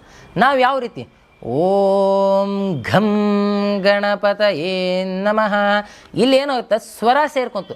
ಸ್ವರ ಸೇರ್ಕೊಂಡಾಗ ನಮ್ಮ ದೇಹದಿಂದ ಸ್ವಲ್ಪ ಎನರ್ಜಿ ಅದಕ್ಕೆ ಹಾಕಿದ್ವಿ ಮಂತ್ರಕ್ಕೆ. ಆ ಮಂತ್ರಕ್ಕೆ ಎನರ್ಜಿ ಹಾಕಿದಾಗ ಆಟೋಮೆಟಿಕ್ಕಾಗಿ ಆ ಮಂತ್ರದ ಎನರ್ಜಿ ನಮಗೆ ಸೇರ್ತದೆ. ಜೊತೆಗೆ ಆ ಮಂತ್ರಗಳನ್ನ ಜಪ ಮಾಡೋದ್ರಿಂದ ನಮ್ಮ ದೇಹದಲ್ಲಿ ಎಷ್ಟೋ ನರನಾಡಿಗಳೇ ಆ್ಯಕ್ಟಿವ್ ಆಕ್ಕವು. ಇದು ಒಂದೇ ಮಂತ್ರ ಅಲ್ಲ, ಹಲವಾರು ಮಂತ್ರಗಳಿದಾವೆ. ಬರೀ ಓಂಕಾರ, ಓಂ ಓಂ ಓಂ ಯಾವುದು ಫಲ ಸಿಗಂಗಿಲ್ಲ. ಓಂ ಈ ರೀತಿ ದೀರ್ಘವಾಗಿ ಹೇಳೋದ್ರಿಂದ ಅದರಲ್ಲಿ ನಮ್ಮ ದೇಹದಲ್ಲಿ ಎನರ್ಜಿ ಉತ್ಪತ್ತಿ ಆಗುತ್ತೆ. ಅದರ ಸಲುವಾಗಿ ಯಾವುದೇ ಪೂಜೆ ಪುನಸ್ಕಾರಗಳು, ಮಂತ್ರ ಜಪ ತಪ ಏನೇ ಮಾಡಿರಿ, ಅವಸರ ಒಳ್ಳೆಯದಲ್ಲ, ನಿಧಾನವಾಗಿ ಮಾಡಿರಿ. ಯಾರ್ದು ಅವಸರ ಇರೋಂಗಿಲ್ಲ. ಅವಸರ ಇತ್ತಾ ಮಾಡಲೇಬೇಡ್ರಿ. ಒಂದೇ ಸಲ ಜಪ ಮಾಡಿರಿ, ನಿಮಗೇನು ಬೇಡ ಅನ್ನಂಗಿಲ್ಲವಲ್ಲ. 10 ಸಲ ಮಾಡಿರಿ, 1000 ಸಲ ಮಾಡಿರಿ, ಏನೂ ಅವಶ್ಯಕತೆ ಇಲ್ಲ. ನಿಮಗೆ ಸಮಯ ಇಲ್ಲ, ಒಂದೇ ಸಲ ಮಾಡಿದರೂ ಪರಿಪೂರ್ಣ ಮಾಡಬೇಕು, ಇಲ್ಲ ಮಾಡೋಕ್ಕೆ ಹೋಗಬಾರ್ದು. ನನ್ನ ಕೈಯಿಂದ ಪರಿಪೂರ್ಣ ಮಾಡೋಕ್ಕಾಗತ್ತೆ ಅಂದ್ರೆ ಮಾಡಬೇಕು. ಅರ್ಧಂಬರ್ಧ ಮಾಡೋದ್ರಿಂದ ಯಾವುದೇ ಫಲ ಇರೋಂಗಿಲ್ಲ. ನೀವು ಯಾವ ಸಂದರ್ಭದಲ್ಲಿ ಮಾಡಬೇಕು, ಬ್ರಾಹ್ಮಿ ಮುಹೂರ್ತದಲ್ಲಿ ನಮ್ಮ ಮೈಂಡ್ ಆ್ಯಕ್ಟಿವ್ ಆಗಿರ್ತಕ್ಕಂಥದ್ದು. ಆ ಸಂದರ್ಭದಲ್ಲಿ ಯಾವುದೇ ಸ್ವರ ಸೇರಿಸ್ರಿ, ಅಕ್ಷರ ಸೇರಿಸ್ರಿ, ಎಲ್ಲ ಸರಿಯಾಗಿ ಬರುತ್ತೆ. ನಡುವ ಸಂದರ್ಭದಾಗ ನಮ್ಮ ಮೈಂಡ್ ಡಿಸ್ಟರ್ಬ್ ಆಗಿರ್ತದೆ. ಅದ್ರ ಸಲುವಾಗಿ ಇಲ್ಲಿ ಗಣಪತಿಯ ಮಂತ್ರವನ್ನು ಈ 108 ಸಲ ಜಪ ಮಾಡಬೇಕು, 21 ಸಲ ಜಪ ಮಾಡಬೇಕು, ಇದು ಯಾವುದೇ ರೀತಿ ಇಲ್ಲ. ದೇವತೆಗಳಿಗೆ ನಾವು ಸಂಖ್ಯೆಯ ಲೆಕ್ಕ ಇಡಬಾರ್ದು. ದೇವತೆಗಳಿಗೆ ನಾವು ಸಂಖ್ಯೆಯ ಲೆಕ್ಕ ಇಟ್ಟಿವಿ ಅಂತಂದ್ರೆ, ದೇವ್ರು ನಮ್ಮನ್ನು ಸೃಷ್ಟಿ ಮಾಡಿರ್ತಕ್ಕಂಥವನು, ಅವನು ನಮಗಿಂತ ಶಾಣೆ ಇರ್ತಕ್ಕಂಥದ್ದು, ಅವನು ಲೆಕ್ಕ ಹಾಕಿ ಕೊಡ್ತಾನೆ. ನಾವೇ ಲೆಕ್ಕ ಹಾಕಿ ದೇವರಿಗೆ ಇಟ್ಟಾಗ ದೇವ್ರನ್ನೂ ಲೆಕ್ಕ ಹಾಕಿ ಕೊಡ್ತಾನೆ. ಇದು 21 108 ಅನ್ನೋಂಥದ್ದು ಮಿನಿಮಮ್. ನಾವು ಶಾಲ್ಯಾಗ 36 ಬಿದ್ದರೆ ಪಾಸ್ ಅಂತ ಹೇಳ್ತೀವಿ, ಅಥವಾ 35 ಮಾರ್ಕ್ಸ್ ಬಿದ್ದರೆ ಪಾಸ್ ಅಂತ. ಹಂಗಂತಂದು 35 ತೊಗೊಳಕ್ಕಾಗತ್ತಾ? ಹೆಚ್ಚಿಗೆ ತೊಗೋಬೋದಲ್ಲ. ಹಾಗೆ 108 ಮೇಲೆ ನೀವು ಎಷ್ಟೇ ಮಾಡಿ ನಡೀತದೆ. ಮಿನಿಮಮ್ ರೇಂಜ್ ಎಷ್ಟು? 108 ಸಲ ಅಟ್ಲೀಸ್ಟ್ ಜಪ ಮಾಡಪ್ಪ. 108 ಸಲ ಜಪ ಮಾಡಿದ ತಕ್ಷಣ ಎದ್ದು ಬಂದು ದೇವ್ರು ಹೊರ ಕೊಡಲ್ಲ. ಅದು ಬಹಳ ಬೇಕಾಗಿರ್ತಕ್ಕಂಥದ್ದು. ನೀವು ಸಂಖ್ಯೆ ಇಲ್ಲಾರ್ದಂಗೆ ಮಿನಿಮಮ್ ನಿಮಗೆ ಗೊತ್ತಿರುತ್ತೆ. 108 ಅಂದರೆ ಎಷ್ಟು ಆಗ್ಬೋದು ಸಮಯ? 5 ನಿಮಿಷ 10 ನಿಮಿಷ, ಅದು ಗೊತ್ತಾಗಿರುತ್ತೆ. ಒಂದು ಸಲ ಜಪ ಮಾಡಿದ್ರೆ ಅಂದ್ರೆ ಗೊತ್ತಾಗುತ್ತೆ. ಆ ರೀತಿಯಾಗಿ ಹೆಚ್ಚಿನ ಜಪವನ್ನು ಮಾಡ್ತಾ ಹೋಗಿ. ಕೌಂಟ್ ಇಡೋ ಅವಶ್ಯಕತೆ ಇಲ್ಲ, ದೇವರಿಗೆ ಲೆಕ್ಕಾಚಾರ ಹಾಕಿ ಕೊಡೋ ಅವಶ್ಯಕತೆ ಇಲ್ಲ. ಯಾವುದನ್ನು ಲೆಕ್ಕ ಹಾಕಬೇಡಿ. ಭಾಳ ಮಂದಿ ಹೇಳ್ತಿರ್ತಾರೆ, ಅಷ್ಟೇ ಮಾಡ್ಬೇಕು, ಇಷ್ಟೇ ಮಾಡ್ಬೇಕು, ಹಾಗೆ ಮಾಡ್ಬೇಕು, ಹಿಂಗೆ ಮಾಡ್ಬೇಕು. ಯಾವುದೂ ಇಲ್ಲ. ದೇವತೆಗಳ ಜಪವನ್ನು ಸಂಖ್ಯೆ ಇಲ್ಲಾರ್ದಂಗೆ ಮಾಡಿ. ಸಂಖ್ಯೆ ಯಾವುದೂ ಇಡಬೇಡ್ರಿ. ದೇವತೆಗಳ ಜಪ ಮಾಡ್ತಕ್ಕಂಥ ಸಂದರ್ಭದಾಗ ಯಾವುದೇ ರೀತಿ ಸಂಖ್ಯೆಗಳನ್ನ ಇಡಬೇಡಿ. ಭಕ್ತಿಯಿಂದ ಜಪ ಮಾಡಿರಿ. ಭಕ್ತಿ ಇರೋರಿಗೆ ಸಂಖ್ಯೆ ಲೆಕ್ಕ ಹಾಕುಂತೀವಿ ಅಂದ್ರೆ ಭಕ್ತಿ ಕಿಟ್ಕೊಂಡು ಹೋಗ್ಬಿಡ್ತದೆ. ಭಕ್ತಿನೇ ಬರೋದಿಲ್ಲ, ಜೀವನದಲ್ಲಿ ಭಕ್ತಿ ಬರಲ್ಲ. ನೀವು ಸಂಖ್ಯೆ ಇಟ್ರಿ, ನಿಮಗೆ ಭಕ್ತಿ ಬರಲ್ಲ. ದೇವತೆಗಳು ಕೂಡ ಲೆಕ್ಕಾಚಾರ ಮಾಡಿದ ರೀತಿ ಆಗುತ್ತೆ, ಭಕ್ತಿ ಬರೋದಿಲ್ಲ. ಆ ಲೆಕ್ಕಾಚಾರ ಬಿಟ್ಬಿಡ್ರಿ. ನಿಮಗೆ ಧ್ಯಾನ ಮುದ್ರೆಯಲ್ಲಿ ಕೂತ್ಕೋರಿ. ಹಲವಾರು ಮುದ್ರೆಗಳದಾವು, ಎಲ್ಲರಿಗೂ ಗೊತ್ತಿರೋದು ಅಂದ್ರೆ ಒಂದೇ ಧ್ಯಾನ ಮುದ್ರೆ. ಆ ಧ್ಯಾನ ಮುದ್ರೆಯಲ್ಲಿ ಕೂತ್ಕೋರಿ, ಗಣಪತಿಯ ಮಂತ್ರವನ್ನು ಜಪ ಮಾಡ್ತಾ ಹೋಗಿ. ನಿಮ್ಮ ಕೈಯಿಂದ ಎಷ್ಟು ಅದು ನಿಮಗೆ ಸಮಾಧಾನ ಆಗ್ಬೇಕು. ಮೊದಲಿಗೆ ಮಂದಿಗೆಲ್ಲ ಸಮಾಧಾನ ಆಗೋದು ಅವಶ್ಯಕತೆ ಇಲ್ಲ, ದೇವ್ರಿಗೆ ಸಮಾಧಾನ. ಮೊದಲಿಗೆ ನಿನಗೇ ಸಮಾಧಾನ ಆಗಿಲ್ಲ ಅಂದರೆ ದೇವತೆಗಳಿಗೆ ಯಾವ ರೀತಿ ಸಮಾಧಾನ ಆಗುತ್ತೆ? ಮೊದಲಿಗೆ ನಿನಗೆ ಸಮಾಧಾನ ಆಗಬೇಕು. ಆ ರೀತಿ ಸಮಾಧಾನ ಆಗೋವರೆಗೆ ಜಪ ಮಾಡಿರಿ. ಈಗ ಮೊದಲಿಗೆ ಬ್ರಾಹ್ಮಿ ಮುಹೂರ್ತದಲ್ಲಿ ಪೂಜೆಯನ್ನು ಪ್ರಾರಂಭ ಮಾಡ್ತಕ್ಕಂಥದ್ದು. ಬ್ರಹ್ಮ ಮುಹೂರ್ತ ಅಂದ್ರೆ ಎಷ್ಟೋ ಜನರು 3 ಗಂಟೆಯಿಂದ 4 ಗಂಟೆಯಿಂದ ಈ ರೀತಿ ಭಾವನೆ ಇರುತ್ತೆ. ಅದು ಯಾವುದೇ ರೀತಿ ಅಲ್ಲ. ಸೂರ್ಯೋದಯದ ಒಳಗಡೆ 48 ನಿಮಿಷ ಬರ್ತಕ್ಕಂಥದ್ದೇ ಬ್ರಹ್ಮ ಮುಹೂರ್ತ. ಸೂರ್ಯೋದಯ ಮಿನಿಮಮ್ 6 ಗಂಟೆ ಇದೆ ಅಂತ ತಿಳ್ಕೊಳ್ರಿ. 6 ಗಂಟೆ ಒಳಗಡೆ ಇರ್ತಕ್ಕಂಥ 48 ನಿಮಿಷಕ್ಕೆ ಬ್ರಹ್ಮ ಮುಹೂರ್ತ ಅಂತ ಹೇಳ್ತಾರೆ. ಆ 48 ನಿಮಿಷದಲ್ಲೇ ನಿಮ್ಮ ಪೂಜೆಯನ್ನು ತಲುಪಿಸ್ತಕ್ಕಂಥದ್ದು. ನೀವು 4 ಗಂಟೆಯಿಂದ ಮಾಡಿದರೂ ಏನೂ ತಪ್ಪಿಲ್ಲ, ಯಾವುದೇ ರೀತಿ ತಪ್ಪಿಲ್ಲ. 3 ಗಂಟೆಗೆ ಎದ್ದು ಮಾಡೋದು ಈ ರೀತಿ ಇಲ್ಲ, ಹೇಳ್ರಿ ಪರವಾಗಿಲ್ಲ. ಆದರೆ 3 ಗಂಟೆಗೆ ಪೂಜೆಯನ್ನು ಪ್ರಾರಂಭ ಮಾಡಬಾರ್ದು. 3 ಗಂಟೆ ಒಳಗಡೆ ಯಾವುದೇ ರೀತಿ, 4 ಗಂಟೆ ಒಳಗಡೆ ಯಾವುದೇ ರೀತಿ ಪೂಜೆಯನ್ನು ಪ್ರಾರಂಭ ಮಾಡೋಂಗಿಲ್ಲ. 4 ಗಂಟೆ ನಂತರ ಪೂಜೆಯನ್ನು ಪ್ರಾರಂಭ ಮಾಡ್ಬೋದು. ಬ್ರಾಹ್ಮಿ ಮುಹೂರ್ತದಲ್ಲಿ ಮಾಡೋದರಿಂದ ಹೆಚ್ಚಿನ ಫಲ ಸಿಗ್ತಕ್ಕಂಥದ್ದು. ಬ್ರಾಹ್ಮಿ ಮುಹೂರ್ತದಲ್ಲಿ ಪೂಜೆಯನ್ನು ಮಾಡಿ ನಂತರ ದೇವಸ್ಥಾನಕ್ಕೆ ಹೋಗಬೇಕು. ಕಂಪಲ್ಸರಿ ದೇವಸ್ಥಾನಕ್ಕೆ ಹೋಗಬೇಕು. ಭಾಳ ಮಂದಿಗೆ ದೇವಸ್ಥಾನಕ್ಕೆ ಹೋಗಲೇಬೇಕಾ ಗುರುಗಳೇ? ಹೌದು, ಹೋಗಲೇಬೇಕು. ಯಾಕೆ ಅಂತಂದರೆ ಮನೆಯಲ್ಲಿರ್ತಕ್ಕಂಥ ದೇವತೆಗಳಿಗೆ ಹೆಚ್ಚಿನ ಶಕ್ತಿ ಇರೋದಿಲ್ಲ. ನಾವು ಸ್ಥಾಪನೆ ಮಾಡಿರ್ತಕ್ಕಂಥ ದೇವತೆಗಳು ಇಲ್ಲಿ ದೇವಸ್ಥಾನದಲ್ಲಿ ಯಾವುದೇ ರೀತಿ ಕದಲಿಸದೆ ಸಂಪೂರ್ಣವಾಗಿ ಯಾವ ರೀತಿ ಶಾಸ್ತ್ರೋಕ್ತವಾಗಿ ಸ್ಥಾಪನೆ ಮಾಡಬೇಕು ಆ ರೀತಿ ಶಾಸ್ತ್ರೋಕ್ತವಾಗಿ ಹೆಂಗೆ ಸ್ಥಾಪನೆ ಮಾಡಬೇಕು, ಗುರುಮುಖೇನವಾಗಿ ಸ್ಥಾಪನೆ ಮಾಡಿರ್ತಕ್ಕಂಥದ್ದು. ನಿರಂತರವಾಗಿ ಪೂಜೆ ಪುನಸ್ಕಾರಗಳು ಆ ದೇವಸ್ಥಾನದ ಗಣಪತಿಗೆ ಸಲ್ತಕ್ಕಂಥದ್ದು. ಆ ಪೂಜೆ ಸಲ್ತಾ ಇರೋದ್ರಿಂದ ಆ ಗಣಪತಿಯಲ್ಲಿ ಹೆಚ್ಚಿನ ಶಕ್ತಿ ಇರುತ್ತೆ. ಆ ಗಣಪತಿಯನ್ನು ಆರಾಧನೆ ಮಾಡೋದ್ರಿಂದ ದೇವಸ್ಥಾನಕ್ಕೆ ಹೋಗಿ ನಿಮ್ಮ ಹತ್ತಿರದಲ್ಲಿ ಪ್ರತಿದಿನ ಪೂಜೆ ಆಗ್ತಕ್ಕಂಥ ದೇವಸ್ಥಾನ. ಯಾವಾಗೋ ಒಂದು ಬಂದು ಪೂಜೆ ಮಾಡ್ತಾರೆ ಗುರುಗಳೇ, ಆ ದೇವಸ್ಥಾನ ಯೋಗ್ಯ ಅಲ್ಲ. ಯಾಕಂತಂದ್ರೆ ಅರ್ಚಕಸ್ಯ ಪ್ರಭಾವೇಣ ಶಿಲಾಮೂರ್ತಿ ಶಂಕರ ಅಂತ ಹೇಳ್ತಾರೆ ಶಾಸ್ತ್ರದಾಗ. ಅರ್ಚಕನ ಪ್ರಭಾವದಿಂದ ಶಿಲೆ ಅನ್ನೋಂಥದ್ದು ಶಂಕರ ಆಗತ್ತೆ.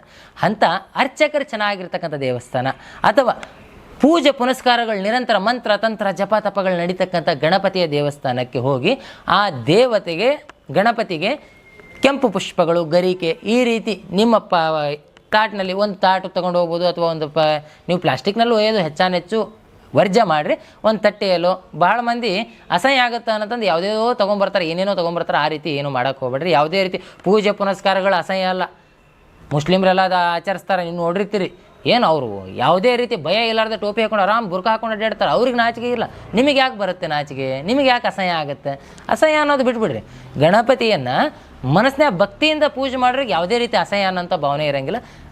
ಬರ್ರಿ ಗಣಪತಿಗೆ ಬಂದು ಗಣಪತಿಯ ದರ್ಶನ ಮಾಡಿಕೊಂಡು ಗಣಪತಿಗೆ ಪುಷ್ಪಗಳನ್ನು, ಹೂವನ್ನು, ನೈವೇದ್ಯವನ್ನು ಮನೆಯಲ್ಲಿ ಒಂದು ಹೂವು ಕಡಿಮೆ ಏರಿಸಿದ್ರೂ ಪರವಾಗಿಲ್ಲ, ದೇವಸ್ಥಾನದಲ್ಲಿ ಒಂದು ಹೂವು ಜಾಸ್ತಿ ಏರಿಸ್ರಿ, ಅದು ಹೆಚ್ಚಿನ ಫಲ ಸಿಗ್ತಕ್ಕಂಥದ್ದು. ಆ ಗಣಪತಿಯ ಸ್ಥಾನದಲ್ಲಿ ಕೂತ್ಕೊಂಡು, ಆ ಪವಿತ್ರ ಸ್ಥಳದಲ್ಲಿ ಕೂತ್ಕೊಂಡು, ಆ ಜಾಗದಲ್ಲಿ ಕೂತ್ಕೊಂಡು ಗಣಪತಿಯ ಮಂತ್ರವನ್ನು ಜಪ ಮಾಡಿ ಗಣಪತಿಯ ದೇವಸ್ಥಾನದಲ್ಲಿ ನೀವು ತುಂಬ ಜನರಿಗೊಂದು ಪ್ರಶ್ನೆ ಇರುತ್ತೆ, ಗುರುಗಳ ತೀರ್ಥ ಪ್ರಸಾದ ಕೊಡ್ತಾರಲ್ಲ ತಗೋಬೋದಾ? ನಾವು ಉಪವಾಸ ಇರ್ತೀವಿ, ತೀರ್ಥ ಪ್ರಸಾದ ತೊಗೋಬೋದಾ? ತೀರ್ಥ ಪ್ರಸಾದಕ್ಕೆ ಯಾವುದೇ ಕಂಡೀಷನ್ ಇರೋಂಗಿಲ್ಲ. ಪ್ರಸಾದ ಅಂದರೆ ಅಭಿಷೇಕ. ಮತ್ತು ಬೇರೆ ಶಿರಾ ಪ್ರಸಾದ ಕೊಡ್ತಾರೆ, ಅನ್ನ ಪ್ರಸಾದ ಕೊಡ್ತಾರೆ, ಅದನ್ನು ತಗೊಳ್ಳೋಂಗಿಲ್ಲ. ಅಭಿಷೇಕ ತೀರ್ಥವನ್ನು ತೆಗೆದುಕೊಳ್ಬೋದು. ಅಭಿಷೇಕ ತೀರ್ಥವನ್ನು ತೆಗೆದುಕೊಳ್ಳೋಕೆ ಯಾವುದೇ ರೀತಿ ಕಂಡೀಷನ್ ಇಲ್ಲ. ಉಳಿದಿರ್ತಕ್ಕಂಥ ಪ್ರಸಾದ ಯಾವುದನ್ನು ತೆಗೆದುಕೊಳ್ಳೋಂಗಿಲ್ಲ. ಪ್ರಸಾದ ಆಮೇಲೆ ಉಪವಾಸ ಇರೋದು ಯಾವ ರೀತಿ? ನಮ್ಮ ಕಡೆ ಎಲ್ಲ ಉಪವಾಸ ಇರ್ತಾರೆ, ಭಾಳ ಚಂದ ಇರ್ತಾರೆ. ಒಂದು ಬುಟ್ಟಿ ಚುಮ್ಮರಿ ತಿಂತಾರೆ, ಒಂದು ಬುಟ್ಟಿ ಉಪ್ಪಿಟ್ಟು ತಿಂತಾರೆ. ಗುರುಗಳು ನಾವು ಒಂದತ್ತದಾನೆ ಅಂತಾರೆ. ಯಾವುದೇ ರೀತಿ ಆ ರೀತಿ ಮಾಡೋಂಗಿಲ್ಲ. ಉಪ್ಪಿಟ್ಟು ಚುಮ್ಮರಿ ಎಲ್ಲ ತಿಂದು ಒಂದತ್ತು ಮಾಡೋದು ಅದು ಶಾಸ್ತ್ರ ಹೇಳಂಗಿಲ್ಲ. ಮಾಡ್ತೀರಾ, ಉಪವಾಸ ಇರ್ತೀರ, ಕಂಪಲ್ಸರಿ ಯಾವ ರೀತಿ ಇರಬೇಕು, ಏನೂ ತೊಗೊಳಂಗಿಲ್ಲ. ನೀರನ್ನು ಸೇವಿಸ್ಬೋದು. ನೀರನ್ನು ಸೇವನೆ ಮಾಡಿಕೊಂಡು ಬೆಳಗ್ಗೆಯಿಂದ ಸಾಯಂಕಾಲ ತನಕ ಯಾವುದೇ ರೀತಿ ಚಂದ್ರೋದಯ ತನಕ ಅಂತ ಹೇಳ್ಬೋದು, ಚಂದ್ರೋದಯದವರೆಗೂ ಯಾವುದೇ ರೀತಿ ಪ್ರಸಾದವನ್ನು ಸ್ವೀಕಾರ ಮಾಡದೆ ನೀರನ್ನು ಕುಡಿಬೋದು.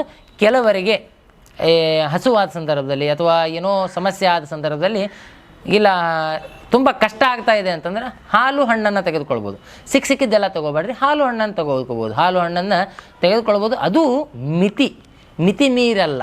ಭಾಳ ಮಂದಿ ಹಾಲು ಹಣ್ಣು ತೊಗೋಬೋದು ಅನ್ನತ್ಲೆ ಬೆಳಗ್ಗೆ ಒಂದು 10 ಹಾಲು ಹಣ್ಣು, ಮಧ್ಯಾಹ್ನ ಒಂದು 10 ಹಾಲು ಹಣ್ಣು, ಸಾಯಂಕಾಲ ಒಂದು 10 ಹಾಲು ಹಣ್ಣು ಈ ರೀತಿ ತೊಗೊತಿರ್ತಾರೆ. ಆ ರೀತಿ ಅಲ್ಲ. ಹಸುವಾದ ಸಂದರ್ಭದಲ್ಲಿ ಮಾತ್ರ ನಿಮಗೆ ಭಾಳ ಕಷ್ಟ ಆಗ್ತಾಯಿದೆ, ಹಸುವಾಗ್ತಾ ಇದೆ ಅಂತಂದರೆ ಹಾಲು ಹಣ್ಣು ತೊಗೊಳ್ರಿ.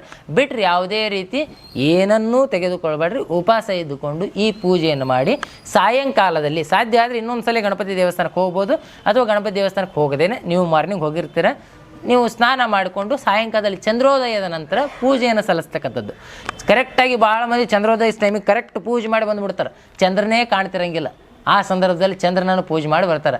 ಕೆಲವು ಸಂದರ್ಭದಲ್ಲಿ ಮೋಡಗಳು ಕವಿದಿರ್ತಾವು, ಚಂದ್ರ ಕಾಣಂಗಿಲ್ಲ. ಓಕೆ, ಚಂದ್ರ ಕಾಣುವವರೆಗೂ ಸ್ವಲ್ಪ ತಾಳ್ಮೆ ಇರಲಿ. ಬೆಳಗ್ಗೆಯಿಂದ ಸಾಯಂಕಾಲ ತನನೇ ತಾಳಿರ್ತೀರ.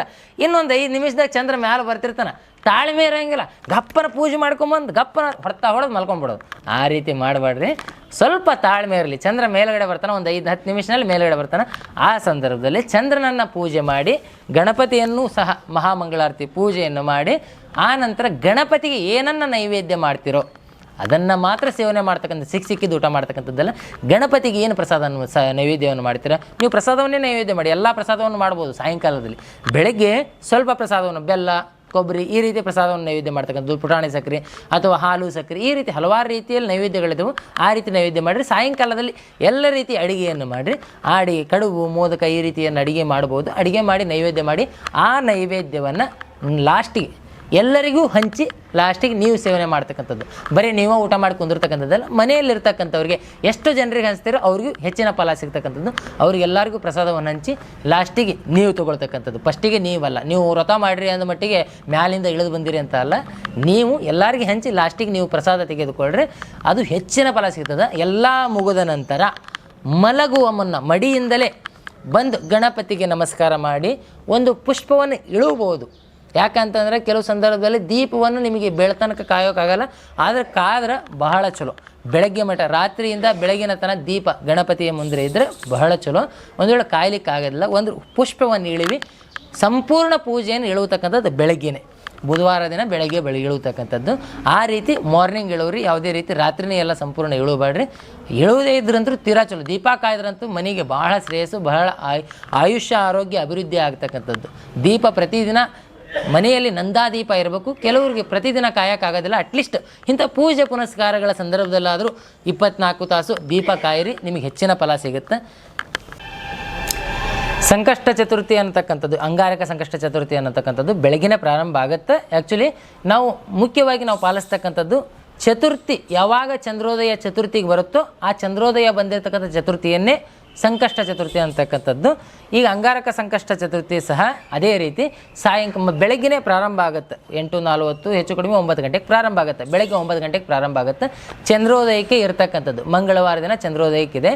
ಮಂಗಳವಾರ ಚಂದ್ರೋದಯಕ್ಕೆ ಎಷ್ಟಕ್ಕಿದೆ? 9 ಗಂಟೆ 5 ನಿಮಿಷ ಹೆಚ್ಚು ಕಡಿಮೆ ಇದೆ. ಅದು ಒಂದೊಂದು ಜಿಲ್ಲೆಯಲ್ಲಿ ಒಂದೊಂದು ತಾಲೂಕಿನಲ್ಲಿ ಒಂದೊಂದು ರೀತಿ ಇರುತ್ತೆ, ಒಂದೇ ಥರ ಇರುತ್ತೆ ಅಂತಂದಲ್ಲ, ಅದು ಭೂಮಿ ತಿರುಗೋ ರೀತಿ ಮೇಲೆ ಡಿಫೆಂಡ್ ಆಗಿರುತ್ತೆ. ಅದರ ಸಲುವಾಗಿ ನೀವು ಚಂದ್ರ ಕಾಂಡ ಮೇಲೆ ಮಾಡೋತಕ್ಕಂಥದ್ದು ತುಂಬ ಒಳ್ಳೆಯದು. ಅಥವಾ ಚಂದ್ರ ಕಾಣಲಿಯವರಿಗೆ ಇಲ್ಲಿ ಮೋಡ ಇದೆ ಆ ರೀತಿ ಏನಾದರೂ ಭಾವನೆ ಇತ್ತು ಅಂತಂದರೆ ನೀವು ಚಂದ್ರ ಕಾಣದೇನು ಆ ಸಮಯದ ನಂತರ ಒಂದು 5 ಇಲ್ಲ 10 ನಿಮಿಷ ಬಿಟ್ಟು ಪೂಜೆ ಮಾಡಿ ನಂತರ ಪ್ರಸಾದವನ್ನು ತೆಗೆದುಕೊಳ್ಬೋದು. ಈ ತಿಂಗಳ ಸಂಕಷ್ಟಿ ಮತ್ತು ಅಂಗಾರಕ ಸಂಕಷ್ಟಿಗೆ ವ್ಯತ್ಯಾಸ ಏನು ಅಂತಂದು ಹಲವಾರು ಜನರಲ್ಲಿ ಪ್ರಶ್ನೆ ಇರುತ್ತೆ. ವ್ಯತ್ಯಾಸ ಏನು ಅಂತಂದರೆ, ತಿಂಗಳ ಸಂಕಷ್ಟಿ ಅಂದರೆ ಪ್ರತಿ ತಿಂಗಳಲ್ಲಿ ಹುಣ್ಣಿಮೆ ಆದ ನಂತರ ಚತುರ್ಥಿ ದಿನ ಬರತಕ್ಕಂಥ ದಿನವನ್ನು ಸಂಕಷ್ಟ ಚತುರ್ಥಿ ಅನ್ನಲಾಗುತ್ತದೆ. ಈ ಅಂಗಾರಕ ಸಂಕಷ್ಟಿ ಅಂದ್ರೇನು? ಅದು ಮಂಗಳವಾರ ಬಂದರೆ, ಅಂಗಾರಕ ಅಂದರೆ ಮಂಗಳ, ಆ ಮಂಗಳವಾರ ದಿನ ಬಂದರೆ ಅದು ವಿಶೇಷವಾಗಿರ್ತಕ್ಕಂಥ ಸಂಕಷ್ಟ ಚತುರ್ಥಿ. ಯಾಕೆ ವಿಶೇಷ ಗುರುಗಳೇ ಅಂತಂದರೆ ಅದು ಗಣಪತಿಯ ವಾರ ಅನ್ನಲಾಗುತ್ತದೆ. ಜೊತೆಗೆ ಅಂಗಾರಕ ಮಂಗಳನ ವಾರ ಏನು ವಿಶೇಷ ಅಂತಂದರೆ ಸಂಸಾರಿಕ ಜೀವನದಲ್ಲಿ ಹಲವಾರು ಜನರಿಗೆ ಸಮಸ್ಯೆಗಳು ಭಾಳ ಇರುತ್ತೆ. ಅದರಲ್ಲೂ ಅಂಗಾರಕ ದೋಷ ಅಂತಕ್ಕಂಥದ್ದು ಕೆಲವರ ಜಾತಕದಲ್ಲಿ ಇರುತ್ತೆ. ಆ ಅಂಗಾರಕ ದೋಷವನ್ನು ನಿವಾರಣೆ ಮಾಡೋ ಸಾಮರ್ಥ್ಯ ಗಣಪತಿಗದ ಅಂತ ಹೇಳ್ತಾರೆ. ಆ ಅಂಗಾರಕ ಸಂಕಷ್ಟಿಯ ದಿನ ಗಣಪತಿಯ ವ್ರತವನ್ನು ಮಾಡೋದ್ರಿಂದ, ಗಣಪತಿಯ ಪೂಜೆಯನ್ನು ಮಾಡೋದ್ರಿಂದ ಆ ಅಂಗಾರಕ ದೋಷ ಜಾತಕದಲ್ಲಿ ನಿವಾರಣೆ ಆಗುತ್ತೆ. ಸಂಸಾರಿಕ ಜೀವನ ಚೆನ್ನಾಗಿರುತ್ತೆ, ಯಾವುದೇ ರೀತಿ ಕಿರಿಕಿರಿ ಇರಲ್ಲ, ರಕ್ತ ಸಂಬಂಧದಲ್ಲಿ ಯಾವ ಸಮಸ್ಯೆಗಳು ಬರಲ್ಲ ಅನ್ನೋದೇ ವಿಶೇಷ. ಆ ಪೂಜೆಗೆ ಬೇಕಾಗಿರ್ತಕ್ಕಂಥ ವಸ್ತುಗಳು, ಈ ಅಂಗಾರಕ ಸಂಕಷ್ಟ ಚತುರ್ಥಿಗೆ ಪೂಜೆಗೆ ಬೇಕಾಗಿರ್ತಕ್ಕಂಥ ವಸ್ತುಗಳು ವಿಭೂತಿ, ಗಂಧ, ಅರಿಶಿಣ, ಕುಂಕುಮ, ಅಕ್ಷತೆ. ಅದರಲ್ಲೂ ಮಂತ್ರಾಕ್ಷತೆ ಅಂತಂದ್ರೆ ಅರಿಶಿಣದಲ್ಲಿ ಕಲಿಸ್ತಕ್ಕಂಥದ್ದು. ಹೆಚ್ಚು ಜನ ಕುಂಕುಮನೇ ಜಾಸ್ತಿ ಹಾಕಿರ್ತಾರೆ. ಕುಂಕುಮ ಜಾಸ್ತಿ ಹಾಕ್ಬೇಡ್ರಿ, ಕುಂಕುಮ ಮೀಡಿಯಮ್ ಹಾಕಿ, ಅರಿಶಿಣ ಜಾಸ್ತಿ ಹಾಕಿ ಅದರಲ್ಲಿ ನೀರು ಹಾಕೋದ್ರಿಂದ ಅಕ್ಕಿ ಹೊಡಿತಾವೆ. ಪೂರ್ಣ ಅಕ್ಕಿಗಳಿರಬೇಕು. ಅಂದರೆ ಏನು ಮಾಡ್ಬೇಕು ಗುರುಗಳೇ? ತುಪ್ಪವನ್ನು ಹಾಕಿ, ಸ್ವಲ್ಪ ಲೈಟಾಗಿ ತುಪ್ಪವನ್ನು ಹಾಕಿ, ಯಾವುದೇ ರೀತಿ ಅಕ್ಕಿ ಹೊಡೆಯಂಗಿಲ್ಲ, ಸರಿಯಾಗಿ ಅರಿಶಿಣ ಮಿಕ್ಸ್ ಆಗುತ್ತೆ. ಒಂದು ಸ್ವಲ್ಪ ತುಪ್ಪವನ್ನು ಹಾಕಿ ಸಂಪೂರ್ಣವಾಗಿ ಅಕ್ಷತೆಯನ್ನು ಕಲಿಸಿ ಆ ಅಕ್ಷತೆಯಿಂದ ಪೂಜೆ ಮಾಡ್ತಕ್ಕಂಥದ್ದು ಮಂತ್ರಾಕ್ಷತೆ. ಅಕ್ಷತೆ, ಪತ್ರೆ, ಹೂವು, ಗರಿಕೆ, ಕೆಂಪು ಪುಷ್ಪಗಳು, ಎಕ್ಕಿ ಹೂವು, ಈ ರೀತಿ ಎಲ್ಲ ರೀತಿಯ ಹೂವುಗಳನ್ನು ತೆಗೆದುಕೊಳ್ಳಿ. ಗಣಪತಿಗೆ ಇಷ್ಟವಾಗಿರ್ತಕ್ಕಂಥ ಹೂವುಗಳ ಲಿಸ್ಟೇ ಇದೆ ಇಲ್ಲಿ, ನಮಗೆ ಬೇಕಾಗಿರ್ತಕ್ಕಂಥ ಮುಖ್ಯವಾಗಿರ್ತಕ್ಕಂಥವು. ಆಮೇಲೆ ಊದುಬತ್ತಿ, ಕರ್ಪೂರ, ಕಾಯಿ, ಆಮೇಲೆ ಹಣ್ಣುಗಳಿದ್ವು ಅಂತಂದರೆ ಹಣ್ಣುಗಳು, ಆಮೇಲೆ ಅಥವಾ ನೈವೇದ್ಯ ಯಾವ ರೀತಿ ಆದರೂ ಮಾಡ್ಬೋದು. ಡೈಮಂಡ್ ಸಕ್ಕರೆ ಅಥವಾ ಪುಟಾಣಿ ಸಕ್ಕರೆ, ಕೊಬ್ಬರಿ, ಈ ರೀತಿ ಹಲವಾರು ರೀತಿಯಲ್ಲಿ ನೈವೇದ್ಯ ಮಾಡ್ಬೋದು. ಆಮೇಲೆ ತಾಂಬೂಲ ದಕ್ಷಿಣೆಯನ್ನು ದೇವರ ಮುಂದೆ ಇಟ್ಟುಕೊಂಡು ಆ ರೀತಿ ಭಕ್ತಿಯಿಂದ ಮನಸ್ಸಿನಾಗ ಗಣಪತಿಯ ಮಂತ್ರವನ್ನು ಓಂ ಘಂ ಗಣಪತಯೇ ನಮಃ ಸ್ಮರಣೆ ಮಾಡ್ಕೊತ, ಮಂತ್ರ ಬರೋರು ಮಂತ್ರ ಜಪ ಮಾಡ್ತಾ ಪೂಜೆ ಮಾಡ್ಬೋದು. ಮಂತ್ರ ಬಾರದೇವರು, ನಮಗೆ ಮಂತ್ರ ಬರಲ್ಲ, ಕೇವಲ ಓಂ ಘಂ ಗಣಪತಯೇ ನಮಃ ಮಂತ್ರವನ್ನು ಸ್ಮರಣೆ ಮಾಡ್ಕೊತ ಆ ಪೂಜೆಯನ್ನು ಮಾಡ್ತಕ್ಕಂಥದ್ದು. ವಿಭೂತಿ, ಗಂಧ, ಅರಿಶಿಣ, ಕುಂಕುಮವನ್ನು ಹಚ್ಚಿ ಶಾಸ್ತ್ರೋಕ್ತವಾಗಿ ಪೂಜೆ ಮಾಡಿ ನಮಸ್ಕಾರವನ್ನು ಮಾಡಿ ನಂತರ ದೇವಸ್ಥಾನಕ್ಕೆ ಹೋಗ್ತಕ್ಕಂಥದ್ದು. ಸಾಯಂಕಾಲದಲ್ಲಿ ಚಂದ್ರೋದಯ ಆದ ನಂತರ ಸ್ನಾನ ಮಾಡಿ, ತಲೆ ಸ್ನಾನ ಮಾಡೋಕ್ಕಾದ್ರೆ ಮಾಡಿರಿ. ಒಂದು ಸಲ ಹುಷಾರಿಲ್ಲ, ಈ ರೀತಿ ಏನಾದರೂ ಪ್ರಾಬ್ಲಮ್ ಇದ್ರೆ ಅಂದ್ರೆ ನಾರ್ಮಲಾಗಿ ಸ್ನಾನ ಮಾಡಿ ನಂತರ ಏನು ಅಂತಂದರೆ ಗಣಪತಿಯ ಪೂಜೆಯನ್ನು ಯಥಾ ಪ್ರಕಾರ ಬೆಳಗ್ಗೆ ಯಾವ ರೀತಿ ಪೂಜೆ ಮಾಡಿರ್ತಾರೋ ಅದೇ ರೀತಿ ಪೂಜೆ ಮಾಡಿ ನಂತರ ನೈವೇದ್ಯ ಮಾಡಿ ನಮಸ್ಕಾರವನ್ನು ಮಾಡಿ ಪ್ರದಕ್ಷಿಣೆ ಅಂತಂದರೆ ದೇವಸ್ಥಾನದಲ್ಲಿ ಸುತ್ತ ಹಾಕ್ಬೋದು. ನಿಂತ ಜಾಗದಲ್ಲೇ ಪ್ರದಕ್ಷಿಣೆ ಹಾಕ್ಕೊಂಡು, ನಿಂತ ಜಾಗದಲ್ಲೇ 3 ಬಾರಿ 5 ಬಾರಿ, ಯಾವುದೇ ರೀತಿ 3 ಅರಿಷ್ಟ ಅಂತ ಅಲ್ಲ, 3ನೂ ಸಹ ಶ್ರೇಷ್ಠನೇ. ಶಿವಭಕ್ತರಿಗೆ 3 ಸರ್ವಶ್ರೇಷ್ಠ ಅಂತ ಹೇಳ್ತಾರೆ. ನೀವು ಗಣಪತಿಯ ಭಕ್ತರಾಗಿರೋದ್ರಿಂದ ಶಿವಭಕ್ತರಿದ್ದ ರೀತಿಯೇ ಶಿವಭಕ್ತರಿಗೆ 3 ಶ್ರೇಷ್ಠ, 3 ಯಾವುದೇ ರೀತಿ ಕೆಟ್ಟಲ್ಲ. ಆ ರೀತಿ 3 ಅಥವಾ 5 ಸಾರಿ ಪ್ರದಕ್ಷಿಣೆಯನ್ನು ಹಾಕಿ ಅಥವಾ 9 ಬಾರಿ ನಿಂತ ಜಾಗದಲ್ಲೇ ಪ್ರದಕ್ಷಿಣೆಯನ್ನು ಹಾಕಿ ಗಣಪತಿಗೆ ಮಂಡಿ ಊರಿ ನಮಸ್ಕಾರವನ್ನು ಮಾಡಿ.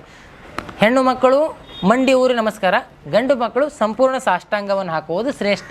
ಈ ರೀತಿ ನಮಸ್ಕಾರವನ್ನು ಮಾಡಿ ನಂತರ ಪ್ರಸಾದವನ್ನು ಎಲ್ಲರಿಗೂ ಹಂಚಿ ಲಾಸ್ಟಿಗೆ ನೀವು ಸಹ ಪ್ರಸಾದವನ್ನು ಸ್ವೀಕರಣೆ ಮಾಡಿಕೊಂಡು ಆ ಪೂಜೆಯನ್ನು ಮುಗಿಸ್ಬೋದು.